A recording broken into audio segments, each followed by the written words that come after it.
আপনি যেসব ভিডিও তৈরি করতেছেন সেই সব ভিডিওর ভিতরে মিউজিক, সাউন্ড ইফেক্ট এবং আপনার ভলিউমটি কত রাখলে ভালো হবে এই ভিডিওর মাধ্যমে জানতে পারবেন। ভিডিওর ভলিউম কিন্তু নির্ধারণ করা হয় ভিডিও এডিটিং করার সময়। আমরা যেহেতু ক্যাপকাট দিয়ে ভিডিও এডিটিং করি এজন্য ক্যাপকাটটি ওপেন করলাম। এরপর আমরা কিন্তু এই ভিডিও থেকে অডিওটি এক্সট্রাক্ট করে নিয়েছি। এবার আমরা এই অডিওর উপরে ক্লিক করে দিব।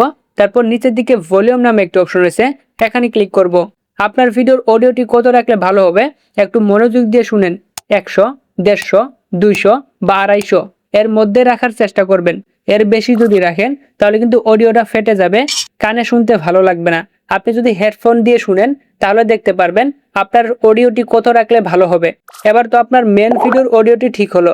আপনি যদি মিউজিক ব্যবহার করেন বা সাউন্ড ইফেক্ট ব্যবহার করেন তাহলে আপনি কত রাখবেন।